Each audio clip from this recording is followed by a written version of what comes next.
Eksepsi itu adalah sanggahan-sanggahan atau keberatan dari terdakwa atau penasihat hukumnya terhadap dakwaan jaksa di sisi formilnya.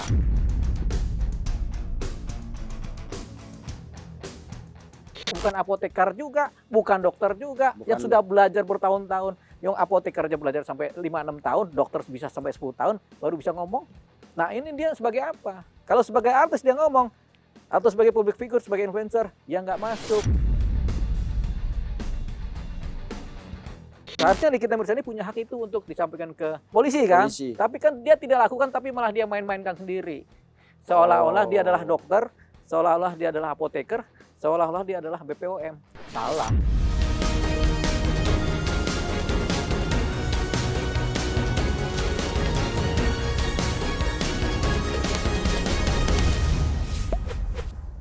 Oke, selamat malam pemirsa cumi-cumi.com. Balik lagi kita ke special interview.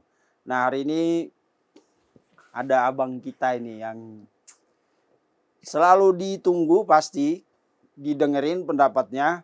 Dan setelah saya lihat data-data di Cumi itu, kayaknya banyak penggemarnya beliau ini di cumi-cumi.com. Dan hari ini spesial karena dari 3 hari lalu ya Bang ya, saya udah booking. Bang, hari Selasa itu ada sidang Nikita Mirzani. Dan saya mau Bang Deo kalau ada waktu datanglah ke studio untuk mengomentari persidangan hari ini. Karena persidangan hari ini menurut saya lumayan cukup penting ya Bang. Walaupun masih baru sidang kedua, tapi kemarin ada dakwaan, hari ini ada eksepsi dari Nikita Mirzani. Nah, tadi kita ngobrol sebelumnya, ternyata banyak orang yang masih salah paham tentang eksepsi. Makanya nanti kita dengarin dulu, Bang Deo akan jelaskan eksepsi itu apa sih sebenarnya. Apakah sama dengan pledoi? Kan banyak istilah hukum tuh di pengadilan. Nah, kita perlu dengar dulu supaya ada informasinya buat kita gitu. Apa eksepsi itu dalam proses persidangan yang sangat panjang itu apa sebenarnya Bang?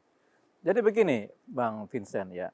Kalau kita bicara eksepsi, itu adalah bagian dari formalitas dalam satu proses persidangan. Jadi ada aspek formal, salah satu eksepsi. Jadi ketika ada jaksa mengajukan risalah dakwaan, dibacakan, kemudian hakim akan memberikan kesempatan apakah ada eksepsi apa tidak.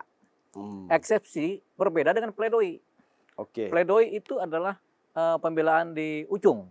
Nah, setelah pledoi ada kesimpulan lagi begitu. Jadi ada 3 posisi, ada eksepsi, ada pledoi di pokok perkara, kemudian ada kesimpulan gitu. Nah kita bicara tentang eksepsi. Jadi pada hakikatnya eksepsi ini itu tidak berbicara tentang pokok perkara. Eksepsi tidak pernah berbicara tentang pokok perkara, tapi dia berbicara mengenai aspek-aspek formalitas apa yang kemudian tidak sesuai dengan koridor hukum pada saat berkas diajukan ke persidangan atau pada saat disidangkan. Contohnya Bang, contoh begini. Biar praktis, enak. Eksepsi ini adalah misalnya begini. Kita disidang di Pengadilan Negeri Jakarta Selatan. Sebenarnya kita melakukan tindak pidana itu adanya di Jawa Timur. Lokus, soal tempat Lokus ya, tempatnya Jawa Timur kan. Jadi kita bilang pengadilan tidak berwenang, Pengadilan Negeri Jakarta Selatan tidak mau berwenang memeriksa kita. Karena lokasinya adalah di Jakarta, Jawa Timur, bukan di Jakarta. Begitu. Itu salah satu aspek formalitas dari eksepsi. Jadi eksepsi itu adalah sanggahan-sanggahan atau keberatan dari terdakwa atau penasihat hukumnya terhadap dakwaan jaksa di sisi formilnya. Yang pertama, yang kedua di sisi penerapan hukumnya. Apakah pasal-pasal sebenarnya sudah sesuai dengan persoalan apa tidak? Begitu. Jadi itu tadi. Jadi lebih kepada aspek formal dalam persoalan berkas sidang atau proses pendakwaan di sidang. Sementara kalau pokok perkara itu pokoknya, materialnya. Jadi misalnya ada kasus pembunuhan. Pokok perkaranya adalah pembunuhan dengan saksinya siapa, buktinya siapa, diceritakan di situ dalam proses persidangan pokok perkara. Nah, dalam dakwaan selalu diikuti dengan eksepsi. Kalau si terdakwa mau mengajukan eksepsi, kalau enggak langsung masuk ke pokok perkara. Berarti eksepsi itu nggak wajib. Iya, nggak wajib. Maksudnya bukan sebuah keharusan. Bukan suatu keharusan karena nanti hakim akan menanyakan ada eksepsi tidak, begitu. Itu pilihan. Pilihan. Kalau ada eksepsi berarti silakan buatkan eksepsi. Kalau tidak, mari kita masuk kepada pokok perkara, pemeriksaan saksi, pemeriksaan bukti, Oke. kemudian pledoi, tuntutan, pledoi, baru terakhir kesimpulan para pihak. Oke. Gitu. Nah, sebelum kita masuk untuk membedah eksepsi Nikita Mirzani hari Iya. ini, apa ininya Bang? Kayak perannya atau faedahnya eksepsi itu dalam sebuah proses sidang? Kalau kemudian eksepsinya adalah masuk akal, yang pertama, kedua sesuai dengan prosedur hukum, ketiga kemudian menceritakan tentang fakta-fakta yang memang ada kesalahan dalam pembuatan dakwaan, baik lokasi, tempus, penerapan hukumnya. Kalau itu kemudian bisa disampaikan dalam keberatan terhadap dakwaan, kemudian hakim melihat ini masuk akal, ini bisa diterima eksepsi ini. Ketika ini diterima, bisa jadi nggak sampai pokok perkara. Oh. Udah diputus di situ, ya sudah, perkara selesai. Anda nggak bersalah, Anda lepas. Begitu bisa itu di eksepsi itu. Oke. Satu posisi. Tapi ini jarang terjadi. Karena rata-rata majelis hakim pengen melihat apa sih masalahnya, duduk soalnya tuh bagaimana. Makanya biasanya masuk kepada pokok perkara. Oke. Makanya seringkali kalaupun ada eksepsi, seringkali ditolak oleh majelis. Bukan karena majelis merasa ini nggak masuk akal atau belum dapat core-nya, tapi majelis pengen tahu sih duduk soalnya apa. Ceritalah di sini, karena disitulah tempat majelis hakim memeriksa, mendengarkan keterangan, pengen cari tahu apa sih yang terjadi di pokok perkara. Makanya seringkali ada pun eksepsi, tetap juga majelis hakim udah eksepsi ditolak. Hakim sepakat eksepsi, majelis hakim sepakat eksepsi ditolak, masuk ke pokok perkara. Karena majelis hakim pengen lihat apa sih yang terjadi. Begitu. Kenapa? Karena ada kaitannya dengan si korban. Oh, yang melapor. Betul. Korban kan menderita.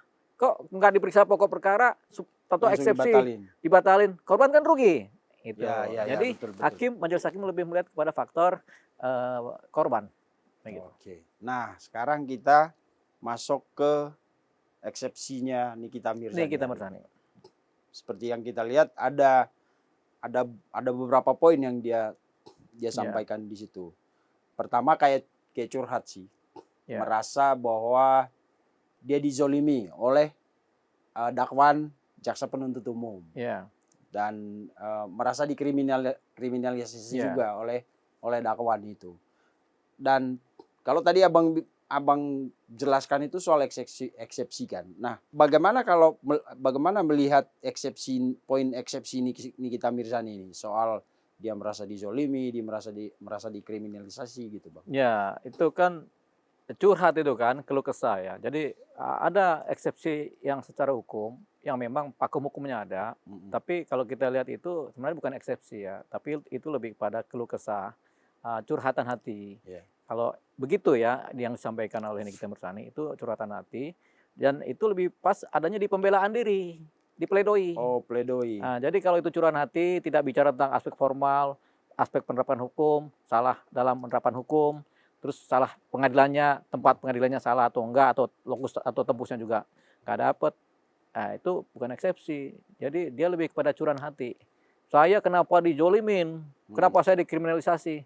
Tapi patut diingat, hampir sebagian besar tersangka itu merasa dikriminalisasi atau dijolimi oleh siapa? Oleh aparatur penegak hukum kan? Selalu punya perasaan begitu. Ada juga yang karena sudah terbiasa ya biasa-biasa aja kan. Tapi hampir semua orang yang itu merasa ini ada yang jahat nih kan begitu kan. Jadi kontemplasi, introspeksi nggak begitu jalan, tapi menyalahkan pihak luar, yaitu para aparat penegak hukum. Padahal mereka kerja profesional gitu. Nah, kita belum tahu secara detail apa sih yang disampaikan oleh seorang Nikita Mirzani dalam ceritanya yang menurutnya adalah eksepsi gitu. Tapi biasanya eksepsi itu dilakukan oleh penasihat hukum. Gitu, dibuat secara tertulis, diserahkan kepada majelis, dibacakan untuk majelis timbang-timbang apakah eksepsi ini masuk akal dan diterima apa tidak, apa kemudian tidak perlu masuk pokok perkara apa tidak begitu. Tapi sekali lagi kemungkinan eksepsi itu diterima kecil. Kenapa? Karena ada faktor korban. Korban perlu haknya untuk diceritakan di pokok perkara. Jadi lebih kepada korbannya kan menderita ini kan. Jadi korban harus ini dong di pokok perkara dong, saksinya siapa, buktinya apa kan begitu supaya korban puas begitu. Makanya pada umumnya eksepsi ini sedikit sekali diterima, lebih banyak kemudian majelis hakim memutuskan untuk masuk kepada pokok perkara. Iya. Dan kemarin kita sempat wawancara beberapa pakar hukum juga yang mengatakan bahwa hanya 5% dari 5% atau pokoknya dikit benar yang seperti Abang bilang gitu. Dari sekian eksepsi itu mungkin hanya 5% Iya, Pak. diterima. Nggak sampai 5% itu, pokoknya di bawah 2% ya, atau 1% malah. Kenapa? Kayak misal kasus pembunuhan, kan ada korban. Ada yang kemudian kehilangan nyawa, ada keluarganya. Itu nggak mungkin walau eksesif pakai ilmu apa aja, itu tetap aja masuk ke pokok perkara, apalagi ada pembuktiannya kan. Oke. Kasus kekerasan, pemukulan, kan ada korban juga yang menderita, cacat. Ya itu pasti masuk ke pokok perkara. Jadi makanya eksepsi itu kecil sekali. Eksepsi ini hanya bisa mungkin di kasus-kasus korporat ya, pidana korporat mungkin bisa itu kan. Tapi kalau kasus seperti ini yang ada korban yang terang benderang korbannya ada, ya kecil sekali kemungkinannya. Kecuali memang benar-benar jaksa ini salah dalam menerapkan pasal, salah dalam kemudian menerapkan lokasi pengadilan, atau pengadilan tidak berwenang, itu baru. Tapi itu jarang sekali terjadi juga kan, jaksa pinter-pinter gitu. Ya. Dan berarti eksepsi itu mirip-mirip rapid gitu ya Bang ya? Isinya kan kalau rapid itu lebih ke prosedur formal apa ya, gitu ya? Kalau rapid itu sebelum peradilan diperakan dulu kan. Ya. Ini diuji dulu nih semua aspek kegiatan formalnya apa sudah sesuai dengan undang-undang apa tidak. Itu rapid. Ya. Tapi di wilayah peradilan ada juga eksepsi, keberatan atau sanggahan terhadap dakwaan. Ya. Gitu. Oke. Nah, kemudian selain mencurahkan perasaan terzolimi dan dikriminalisasi, Niki juga menyebut bahwa dia merasa menanggung apa yang tidak dilakukannya gitu loh, Bang. Dilakukan oleh orang lain atau seperti apa ya, gitu. Perasaan Nikita Mirzani ya. Jadi boleh nih kita Mirzani menceritakan itu, boleh. Karena kan dia yang merasa. Jadi gini, setiap orang punya pikirannya sendiri, punya perasaannya sendiri. Yang bisa sama dengan masyarakat lain atau orang lain, atau bisa berbeda begitu. Jadi kita boleh mengiyakan ya kalau perasaannya Nikita Mirzani begitu ya nggak apa-apa, nggak ada persoalan, sampaikan aja di persidangan. Cuman nanti kan ada yang menilai itu bukan lagi jaksa atau pengacara tapi majelis hakim. Jadi dia boleh aja menyampaikan itu, dikriminalisasi, dijolimi, bahwasanya dia punya niat baik, itu boleh disampaikan. Syukur-syukur hakim terpengaruh begitu. Seperti itu. Walaupun nggak semuanya apa yang dia sampaikan, dia rasakan itu sama persis yang dipikirkan dengan orang lain. Yang kemudian masyarakat lain yang kemudian menilai. Kan masyarakat ini macam-macam penilaiannya. Ada yang pro ke Nikita, ada yang pro ke Reza Gladys, ada yang netral juga kan begitu. Jadi macam-macam pikiran masyarakat kan. Tadi juga kan katanya ada demo kan, membela Nikita Mirzani. Itu juga nggak apa-apa. Sah-sah aja ya. Sah-sah saja demonstrasi untuk mendukung seorang terdakwa atau mendukung korban, itu nggak ada persoalan. Yang penting tidak melanggar hukum dan menjaga ketertiban hukum begitu. Ketertiban masyarakat itu nggak ada persoalan. Jangan sampai terjadi contempt of court juga ya. Ya, kalau contempt of court kan itu di wilayah dalam pengadilan nggak ada. Demo kan biasanya di luar tuh, ribut di luar gitu. Nggak ada persoalan itu. Jadi boleh nih kita Mirzani menyampaikan hal tersebut. Apalagi kan dia secara hukum kan awam. Dia mungkin tidak bisa menjelaskan secara baik mengenai eksepsi, tapi dia bercerita curhatan-curhatan tentang apa yang dirasakan. Itu boleh. Gitu ya. Itu namanya keluh kesah seorang terdakwa. Gitu. Ada itu. Kadang makanya hakim suka nanya di persidangan, bagaimana Anda? Rasanya seperti apa? Anda melakukan ini. Dan kan, itu sah-sah aja Bang ya? Sah-sah saja. Hakim juga paham kan, boleh-boleh aja mengucapkan macam-macam hal. Karena emang diberi ruangnya. Ada ruangnya. Ruang keluh kesah kehidupan kan ada. Dimanapun ada ruang keluh kesah kehidupan itu. Jadi di persidangan, di masjid, di gereja, itu ada tuh. Ruang keluh kesah itu ya? Ruang keluh kesah kehidupan. Dan semua orang boleh memakai ruang itu. Itu yang namanya kebebasan berpikir kan, berkendak sama berperasaan. Oke. Satu hal yang juga disampaikan yang mungkin perlu penjelasan agak panjang sih ini Bang. Ya. Soal Nikita merasa bahwa dia itu sebenarnya menyelamatkan hidup banyak orang. Oh iya kah? Karena kalau menurut saya sih premisnya adalah produk yang dikeluarkan oleh Dr. Reza Gladys itu adalah produk yang bisa merusak kulit dan lain-lain gitu. Itu premisnya. Itu kata Nikita Mirzani ya. Makanya dia bilang ketika dia melakukan review itu sebenarnya dia menyelamatkan banyak orang dan itu diamini oleh banyak orang juga. Itu banyak orang, Bang. Ya. Jadi begini. Dia bukanlah seorang yang secara profesi kompeten menyampaikan itu. Jadi semua ada bagian-bagiannya. Dalam kita bernegara atau kita berbangsa, ada yang namanya polisi punya tugas wewenang, dokter punya tugas wewenang, BPOM sebagai institusi punya tugas wewenang, jaksa punya tugas wewenang, guru juga punya tugas wewenang. Nah, kalau bicara tentang bagaimana preview, itu bukan wilayah dia. Dia nggak kompeten untuk menceritakan itu. Karena dia bukan dokter yang mengerti persoalan-persoalan kimia, yang mengerti persoalan-persoalan obat. Dia nggak ngerti. Begitu. Nikita Mirzani itu nggak ngerti. Tapi pikiran dia begitu. Saya itu menyelamatkan karena saya sudah review. Dengan ilmu apakah dia mereview itu? Jawabannya tidak ada. Karena dia bukan lulusan dari keilmuan, kepakarannya. bukan keilmuan, bukan kepakaran, bukan lulusan universitas yang membahas itu. Bukan apotekar juga, bukan dokter juga. Yang sudah belajar bertahun-tahun. Yang apotekar aja belajar sampai 5-6 tahun, dokter bisa sampai 10 tahun, baru bisa ngomong. Nah ini dia sebagai apa? Kalau sebagai artis dia ngomong.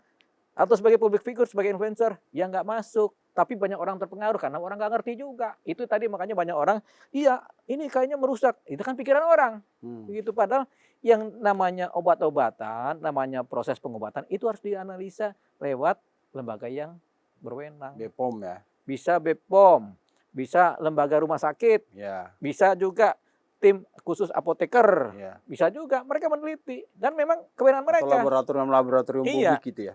Nikita Mirzani ketika melihat suatu gelagat yang mencurigakan dari seorang dokter yang berpraktek, sebenarnya dia punya hak untuk melaporkan ke polisi. Kalau terkait produk harusnya ke lapor BPOM. Enggak, tetap ke polisi juga. Lapor bikin laporan. Masuk pidana ya Bang? Iya, masuk pidana. Lapor ke polisi biar polisi yang nanya. Gitu, ke BPOM bikin surat, saksi ahli, polisi mengecek, menyita dulu kan, benar apa tidak, baru polisi yang bekerja. Jadi kewenangannya itu udah di penyidikan polisi, tapi keterangan-keterangannya bisa dari BPOM, bisa dari dokter, bisa dari apoteker, bisa. Gitu. Harusnya Nikita Mirzani punya hak itu untuk disampaikan ke polisi kan. Tapi kan dia tidak lakukan, tapi malah dia main-mainkan sendiri. Seolah-olah dia adalah dokter, seolah-olah dia adalah apoteker, seolah-olah dia adalah BPOM. Salah. Berarti begitu. Karena dia nggak punya kewenangan, sama kayak kita orang awam yang kerja kita cuma biasa-biasa aja, bukan dokter, bukan apa, atau kita bilang saya dokter. Oke, sini semua ini jelek. Menurut saya yang benar ini, kan gitu. Nah, masuk nggak penjara kita? Masuk. Karena keadaan palsu yang dibuat, begitu. Kita bisa masuk, kita bisa dianggap melanggar hukum. Dia juga begitu. Itu baru posisi pertama, di mana dia nggak kompeten untuk berbicara seperti itu. Dia memang public figure, memang influencer, tapi dia bukan siapa-siapa di dunia pengobatan. Di dunia kedokteran bukan siapa-siapa, karena dia nggak ngerti, karena nggak pernah belajar. Kecuali dia bilang, saya pernah kuliah dokter, saya lulus dokter, kemudian diakui sebagai dokter, farmasi atau apa, ada ijazahnya, dia punya legal standing, ada izinnya, baru dia bisa ngomong begitu. Tapi kalau dia nggak ada, siapa yang percaya? Dia ngomong gitu, ya kita mana percaya. Dia bukan dokter, mau bicara apa? Agak panjang, tapi kan pikiran dia, saya menyelamatkan. Ya kalau Anda merasa ada yang salah dalam suatu pengobatan atau ada obat-obatan yang rasanya tidak masuk akal, Anda bisa lapor ke polisi dulu. Membuat suatu laporan informasi namanya, laporan masyarakat, DUMAS, pengaduan masyarakat, atau laporan informasi. Ada Pak, kami lihat itu ada obat palsu, ada pengobatan yang tidak profesional, ada yang kemudian pakai alat-alat medis yang bobrok. Laporkan ke polisi, polisi bekerja. Bukan kemudian dia mereview seolah-olah dia adalah dokter atau malaikat. Kan begitu yang terjadi. Ujung-ujungnya kan bisa terendus bahwasanya ini ada niat buruk. Yaitu apa? Ya ada uang masuk kan? Berarti kan ada negosiasi di situ. Kalau dia bilang ini adalah kepentingan bisnis apa? Nggak ada kepentingannya bisnisnya kan? Kecuali seseorang diperas. Kan begitu yang terjadi. Nah itu dia. Kepentingan bisnisnya endorse katanya Bang. Apa yang di endorse?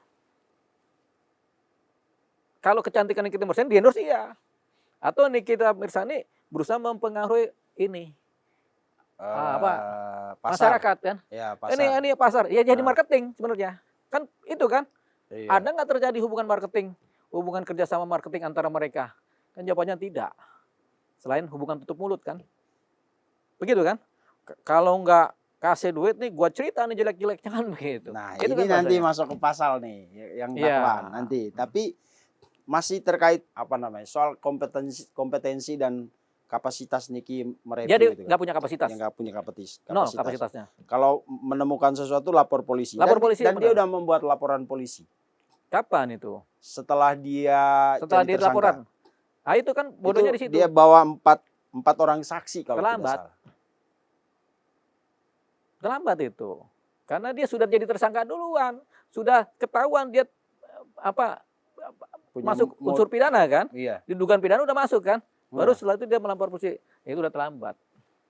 Jadi dia tidak bisa bertindak di depan. Dia tidak bisa bertindak apa ya? Bertindak di depan untuk lapor polisi. Dia tidak melakukan itu. Harusnya dia lakukan itu. Dia nggak perlu juga negosiasi, nggak ada itu. Tapi karena dia muter-muter di situ, uang masuk. Setelah dia tersangka, oh baru dia ingat, oh lapor polisi. Tapi udah terlambat. Pembuktiannya setengah mati. Kalau Reza Gladys misalnya dia obat-obatannya kurang paten atau kurang kompeten dalam pengobatan, buru-buru kan dia rapi-rapi. Misalnya begitu Ya. kan. Tapi kan kita nggak lihat itu juga. Ada itu juga. Cuman kan terlambat. Nah, ini namanya counter yang dicari-cari. Sebenarnya kan ketika polisi juga menerima laporan dari Reza Gladys, polisi kan juga sudah menyidik Reza Gladys. Iya. Obatnya benar apa tidak, pengobatannya begini. Kan sudah diproses juga dia itu kan, di awal. Begitu. Sudah diproses dalam satu paket perkara yang sama. Pertanyaannya kan sudah detail juga di dalam. Ya, soal produk. Soal Karena produk berawal segala dari situ kan kasus Iya. ini kan. Nah, jadi kalau Review. bikin laporan polisi, ini pekerjaan sia-sia. Jadi namanya pekerjaan counter aja. Counter. Iya. Itu kita nggak tahu apa yang dipikirin atau Oke. apa yang dipikirin pengacaranya, kita nggak tahu juga. Besok Bang Fahmi mudah-mudahan bisa jelasin itu Oh, karena mudah-mudahan jelasin besok aja. Bang Fahmi kesini. Namanya ini kan pengacara kan harus bisa menjelaskan ya, betul. apa yang dilakukan. Ya. Nah, kemudian masih terkait dengan tadi review dan apa lain-lain itu, terutama tentang eksepsi dan dakwaan ya. Ya. Kemarin dakwaan. Yang jadi perdebatan sekarang itu Bang, pihak Nikita Mirzani mengklaim ada perubahan pasal gitu. Dia dari awal diproses dengan pasal 368. Iya. Terus sekarang katanya yang naik ke itu diproses di ruang sidang Sidang. adalah 369. Apakah Dan itu masalah kan? katanya 369 itu lebih ke pencemaran nama baik. Nah, kita nggak tahu ya apa yang terjadi dalam persidangan. Tapi segala sesuatu bisa berubah dalam proses hukum terkait pasal-pasal. Sah itu. Sah. Gitu. Hari ini kita dilaporkan sebagai pengedar. Setelah kita ditangkap, ditahan, diproses, oh ternyata kan pasalnya pasal pengedar dulu kan. Oh ternyata nggak bandar. pengedar. Ternyata nggak pengedar, hanya pengguna. Ah. Diganti pasal. Begitu. Sah nggak? Ya sah. Penyidik, jaksa punya kewenangan itu merubah pasal supaya tidak terjadi salah dalam penerapan hukum. Begitu. Tadinya kita didakwa pasal pembunuhan. Oh. Ternyata kita nggak membunuh. Pasal 338 pembunuhan nih, karena kita dilaporkan pembunuhan kan. Pasti periksa oleh penyidik polisi, kayaknya bukan pembunuhan dia. Cuma pemukulan. Nah, penganiayaan Akhirnya yang pasalnya menyebabkan kematian misalnya. Akhirnya kan dirubah pasalnya. Begitu. Itu bisa. Oh, itu Jadi terjadi kewenangan dalam proses penyelidikan. proses penyelidikan bisa, dalam penyidikan bisa, masuk dalam dakwaan bisa berubah.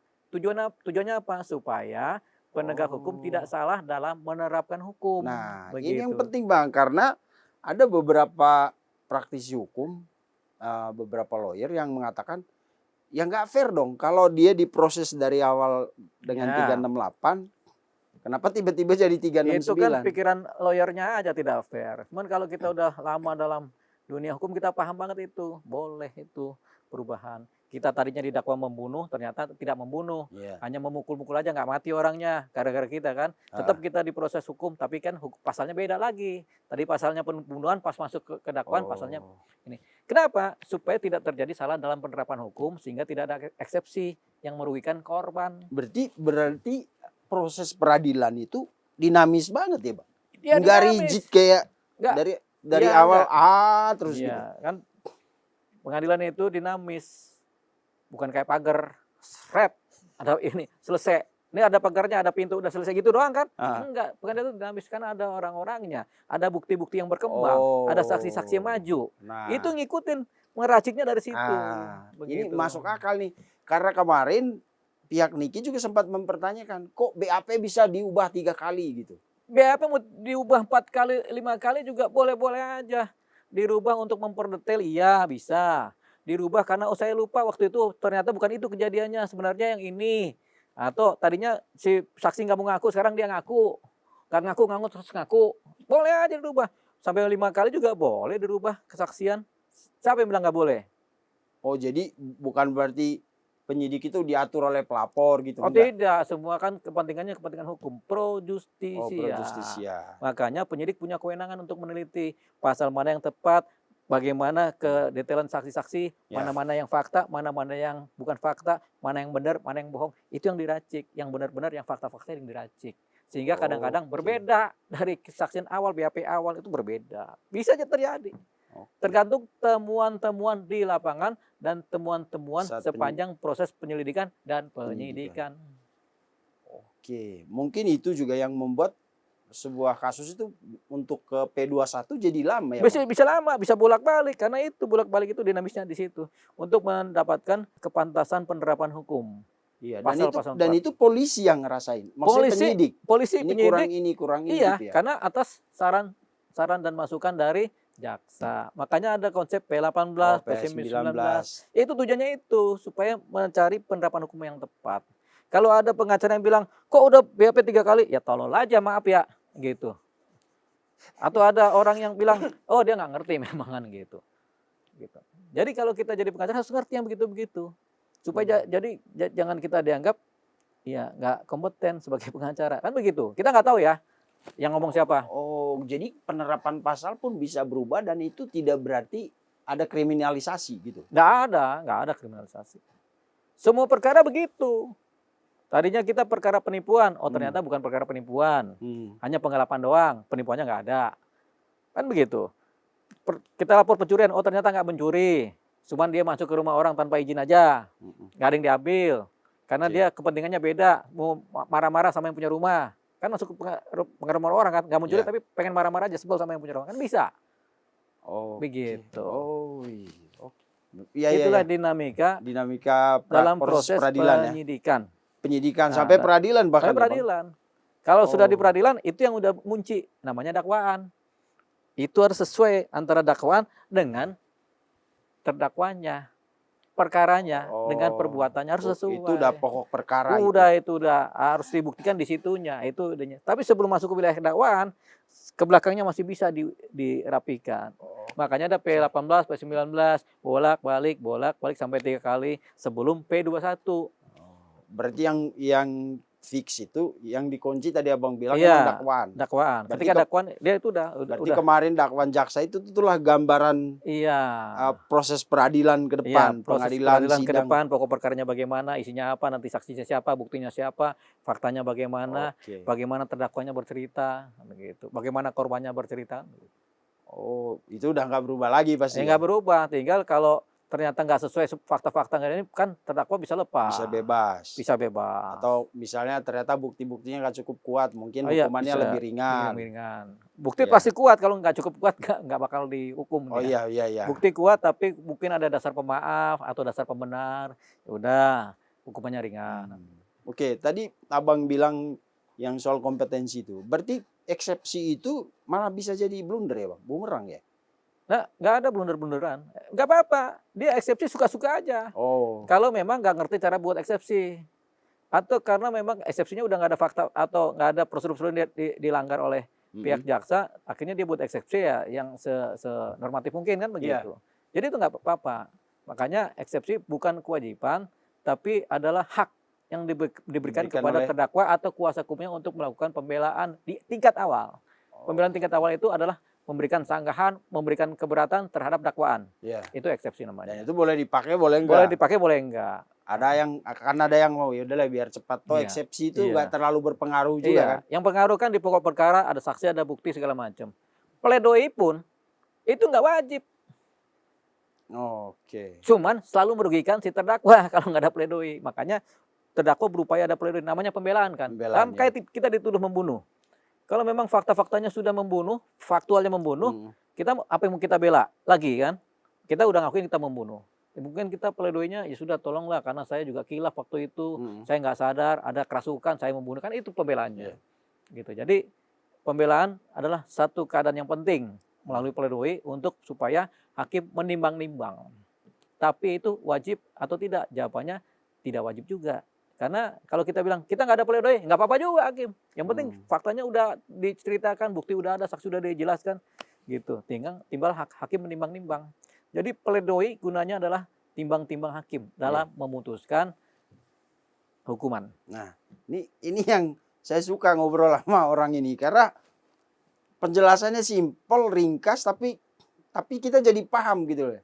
Kayak soal eksepsi, soal apa dinamika persidangan dan proses lain-lain. penyidikan. Proses penyidikan. Nah, sekarang gini Bang, kan kelihatannya pihak Reza itu masih ada ganjalan menurut mereka ya. Aku beberapa kali wawancara lawyernya karena ada nama dua orang di dakwaan itu berinisial O dan S. Iya. Itu kan disebut mereka seperti ada terlibat dalam rangkaian peristiwa hukum yang menyebabkan Niki.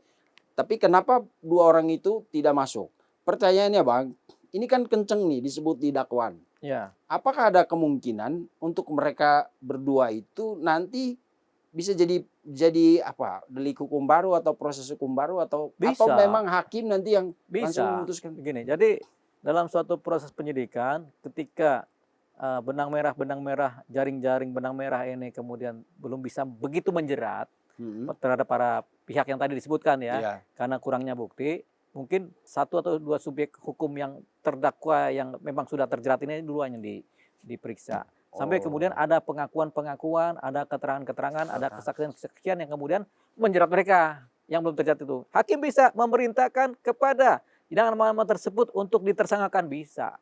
Untuk diproses langsung bisa, enggak proses laporan lagi segala. Ada bisa, hakim perintahkan. Ketika hakim perintahkan untuk mentersangkakan atau memproses, akan dibuatlah berita acara, dibuatlah dokumen-dokumen hukumnya, dibuatlah berkas-berkas administrasinya untuk memproses mereka. Itu statusnya bisa. Bukan terlapor lagi, udah bisa langsung mentersangkakan. Kalau hakim punya keyakinan bisa mentersangkakan, bisa.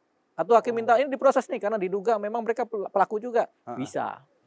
Ada perintah hakim, ada penetapan sementara kan, penetapan di dalam persidangan untuk supaya mereka tolong diproses. Perintahnya kepada siapa? Kepada jaksa. Jaksa minta kepada penetapan penyidik. Setelah itu sama dengan putusan setelah Bang? Enggak, penetapan pada satu titik. Dalam satu sidang hakim punya hak untuk memberikan beberapa penetapan.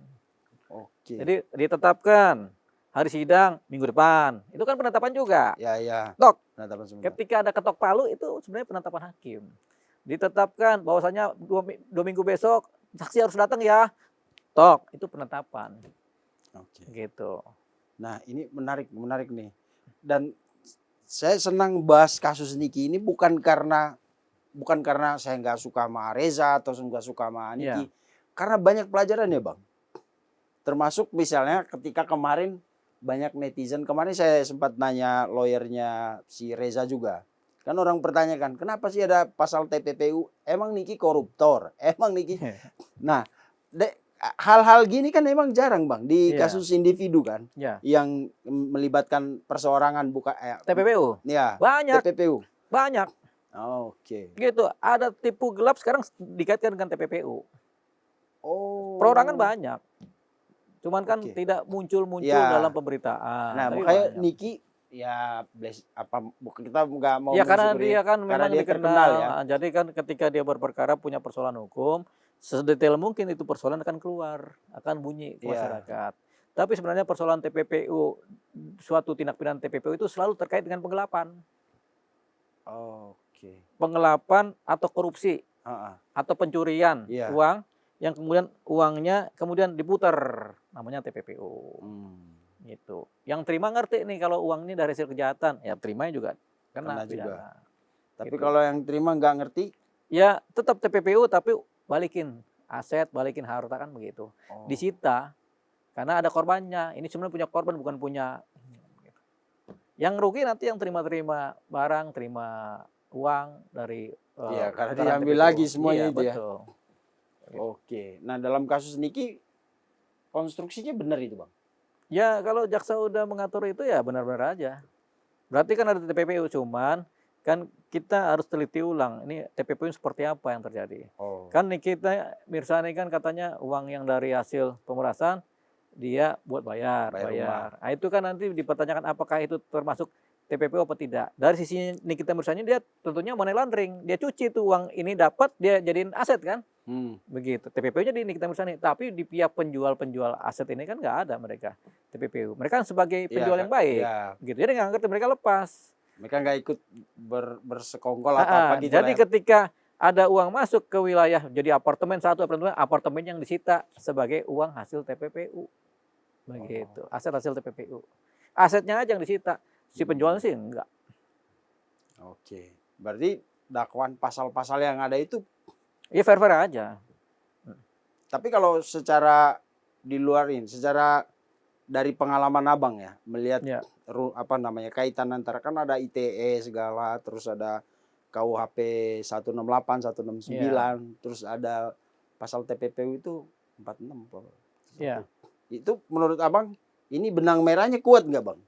Benang merah kuat apa enggak, itu nanti pas di pokok perkara dibuktikan. Pembuktian ya. Nanti jaksa yang akan membuat benang merahnya.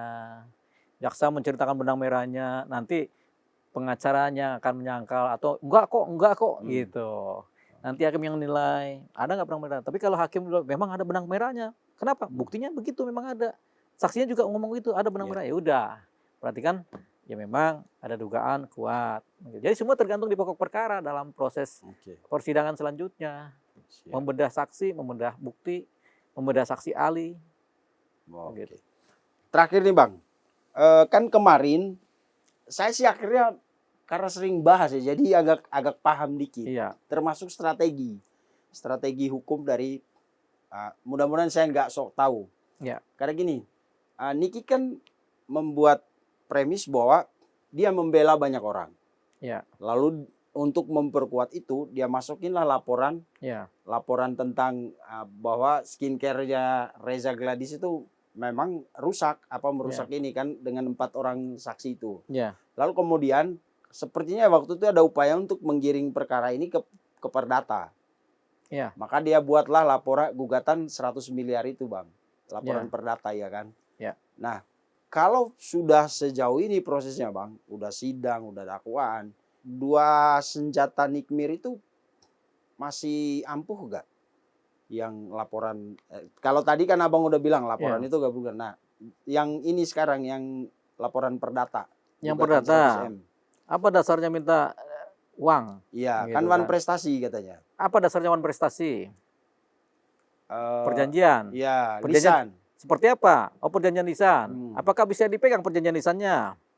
Nah, begitu. Namanya perjanjian lisan, hari ini orang ngomong A, besok B, besok C, besok lupa kan gitu. Susah dipegang perjanjian lisan. Perjanjian lisan itu termasuk perjanjian paling susah dipegang. Pembuktinya setengah mati. Oke.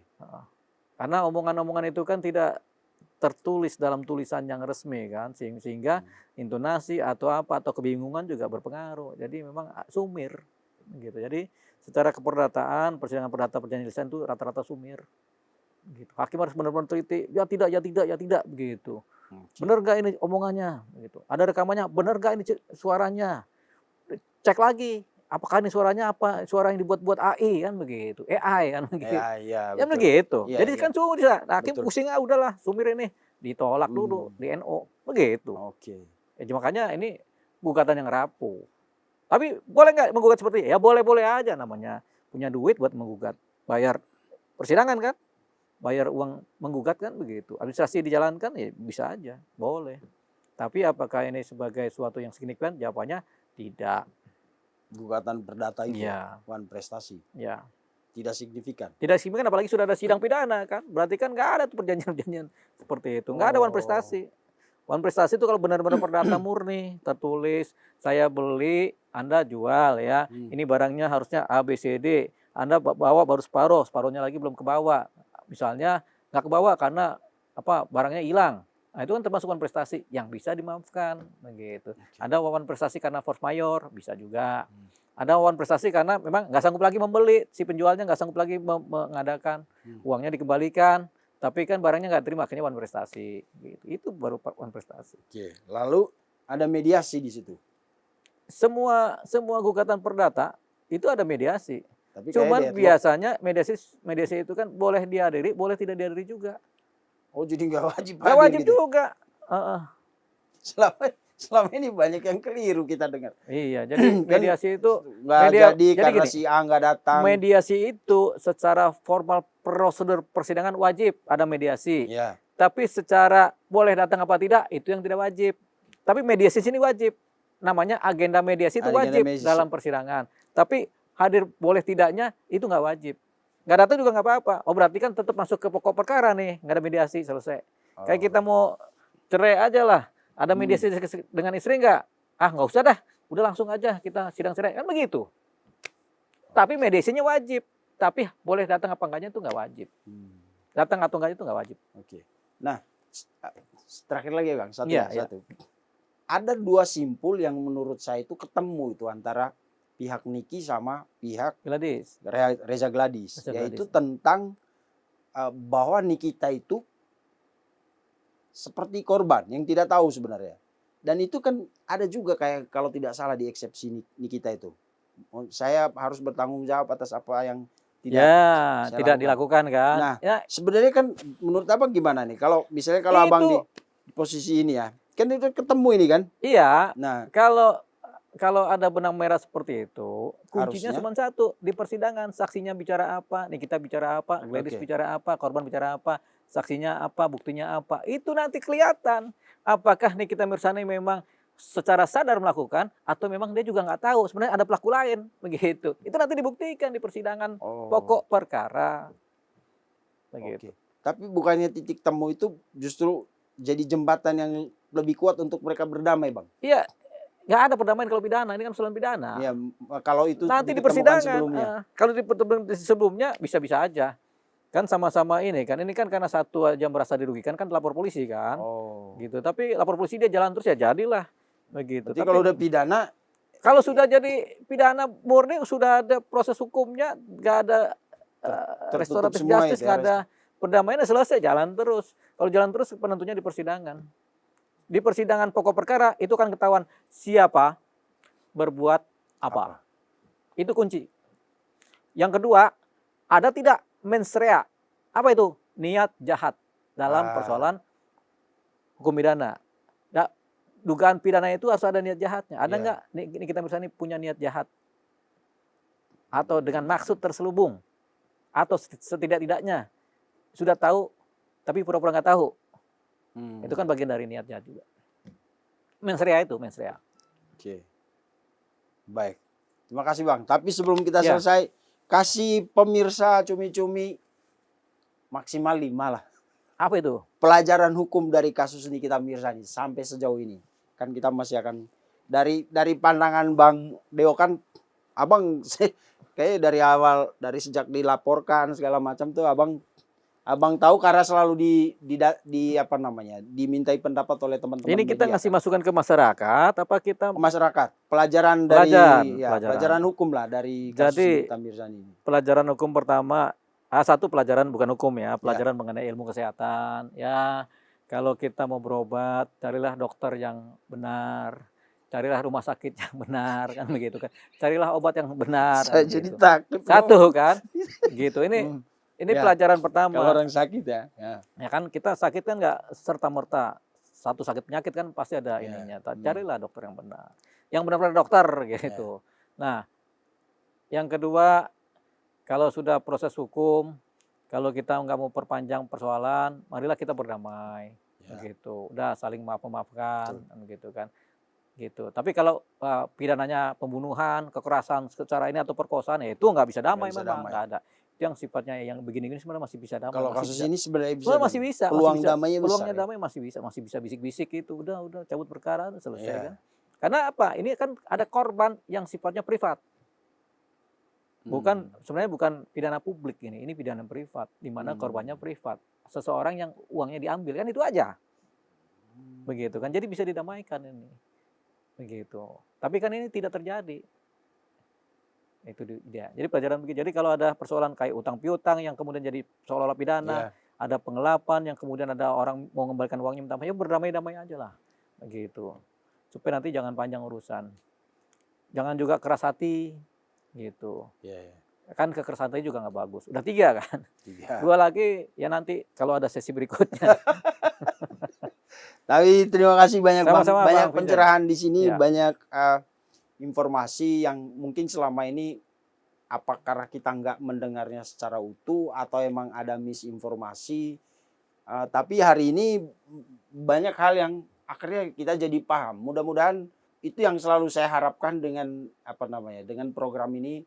Setiap narasumber yang datang dengan keilmuannya bisa memberi kita informasi yang baik, edukasi yang positif, sesuatu yang membuat hidup kita lebih maju lah. Jadi makanya di sini nggak ada debat, Bang. Betul. Supaya kebanyakan debat juga debat kusir. Tapi kita mau panggil orang yang kira-kira bukan kira-kira, kita yakini keilmuannya bisa kita pakai untuk mengedukasi masyarakat. Gitu. Terima kasih Bang Deo. Ya, tadi masalah debat tadi ya debat itu ada 3 yang di luar debat yang bagus-bagus ya. Pertama debat kusir.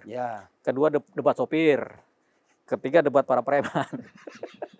Debat para preman ujungnya tahu sendiri ya. Ruangan berantakan waktu itu. Ya itu tadi. Oke, terima kasih Bang. Ya baik, terima kasih Bang Deo. Oh ya, jangan lupa pemirsa cumi-cumi.com besok saksikan Bang Deo jadi host di special interview yang diwawancara. Wah, ini lawyer juga keren. Pokoknya jangan sampai lewatkan. Tonton besok di special interview Bang Deo Lipa jadi host. Siapa yang diwawancara? Tunggu aja besok. Sampai jumpa di episode selanjutnya. Oke.